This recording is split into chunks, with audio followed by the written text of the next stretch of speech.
An chung khunga chuan ke ma hiu pa ber kan ni to a ka en kol chho tur hi turu khop maya kanu khan thei top chhuah lo trong trai puya min englo na zara ti han kan be chho ve don athla khat na kan han mang tran chu ni a hai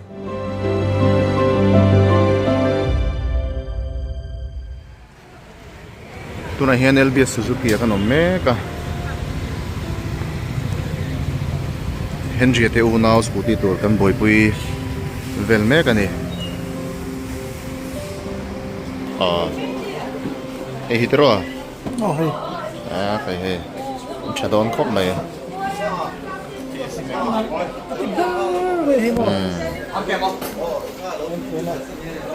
tangkai pui veo tur anga yang na ke hing zang khai dia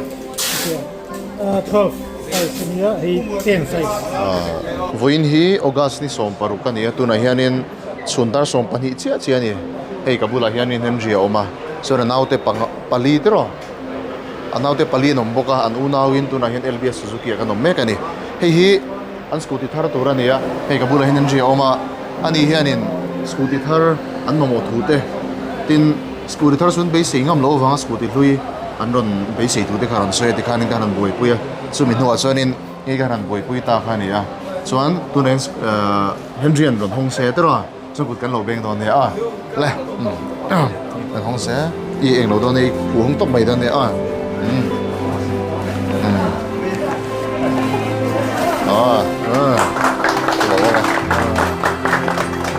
hei unau scooty thar tur chu ne an mamawhna piang an lo hmanga min phal te thilpek ling khom hanga kan leisak kan ngai tu sak ani an unau hi kan soitong khanin nu le pan nei to lo ti tawhin ni a hemi hmang hian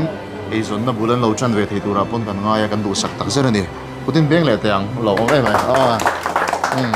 an chung sin re ni dian tha te khalo la la ma sala ka poi mi la hei hi thei pathum khan han hanga hei hi no pathumin chuan thal le chuan in t-shirt hei hi lukhum hi lo petel bokanga hei Suzuki lama tangin hi adi lo pakhian sing ka sama lain an lo discount bokani kan lo tak se bani he le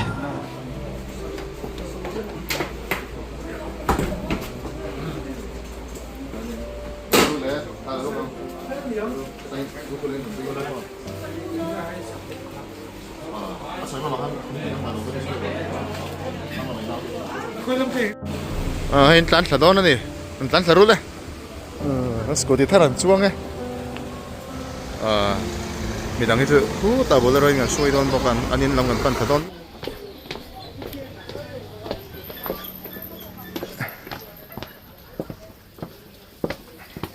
lu pe ani a kom kar tak ang rang le mai atero ka ta hianin ko sa ni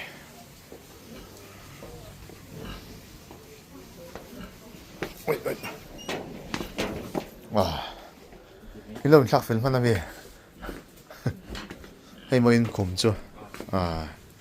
hei hian in chung chu ni hei in thleng sil thin na mi kha ka thong sin me me hei te po hi anget lo Henry te in chui kan thleng thla to hei hian chen na in na ni hei kan muang hian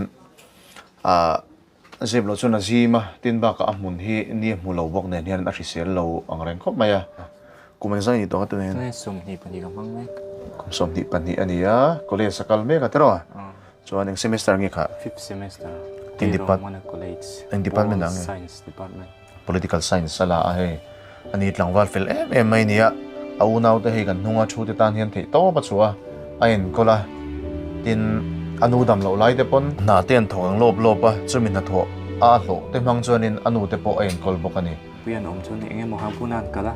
bi hnungah han be na tur han zong reng de kha hau tak a shom hi ka ti chu hi ka kal tam lo phan thian te kom tam lo ma se mi hin lo fel le ze la ting han thian mi lo kom tu khan oma ti khan an din hun te po ria inthlahrung ngai lo khan ti khan kan bet ve thei ze la khan hun lai po mi ching ve tho an ni inthlahrung na chang te kha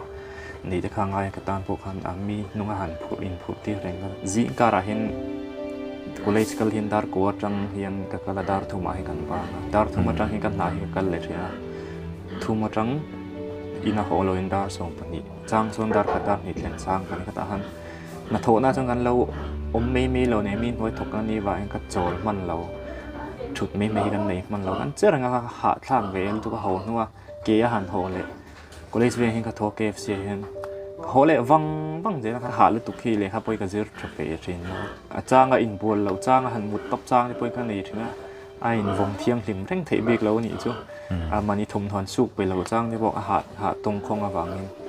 a tiang vel tho han kanu dam lai pon kanu khana thong kan pe ve na sa chung te ti boy lo in ma ni fight in hitin kan fight a he kan fight chok tre pa ma se patin in rem ruata a kanu lo tor na sat zia ka kan han rit a lo nat na te ka lo khir e ma te kan asum seng vak ngai si lo thammo thin a min han bo ral sanat ama thi mel te po mu nuam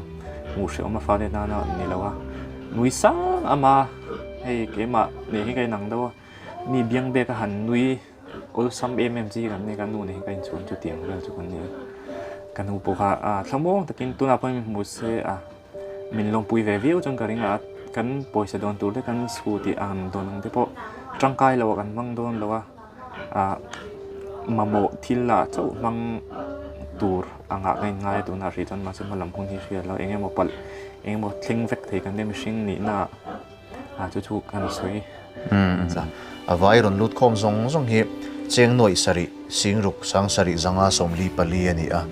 ro pui tak zer ani cheng noi sari sing ruk sang sari zanga som li pali ani a alomam tak zer ni ron pe khom tu zong te lom thui chunga kan soi non le mol ani he lom takin pathian mingin zo inspiration foundation ten kan hlan cheu ani a imi khungai na le imal somna zara mi te ne nai tho te ra min han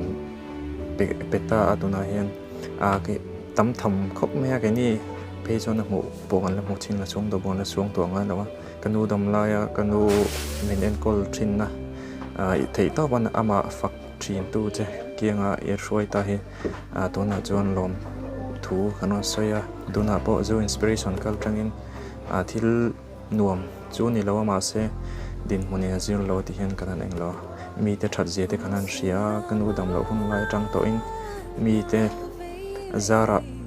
kanan en kol chok tu na an boral nuwa mi mal som na an han dong chun zom le a en te po hi in ne na lom thu soi nan karon mang bo hei han chung khonga chuan ti ma heu pa ber kan ni to a ka en kol chho tur hit turu khop meya kanu khan thei top chu ham lo tong trai puya min eng lo na zara ti han kan be chho ve don a thlakhat na kan han mang tran chu ni a hai hau tak chho zia nu le pa om lo chu kan hre chowa a thil han lei tu ang chi te nu le pa ni lo har sa tu je te kan hre chowa a kanu min pe kha thinlung takin inne na hian lom thu ka ron soi non fo thin don ni a ti ko pan nu ro pui lo pe ya min mangai tu fa te mangai tu heng lai tun lai ko vela han chu ti mi tam tak fa te han mangai lo han kalsan om la ki ni a lirthei ka kanu te po mi han bel tu tam tak ani ka pe ni unau mi han kur puya akum som la mi han kur pui pa bor la tang chung te po chu karon soi lang ni sa chu zong su pa soi thing se pai superstar min kon bi amen kan zoom lo ve kanu e don kim lo ani sweet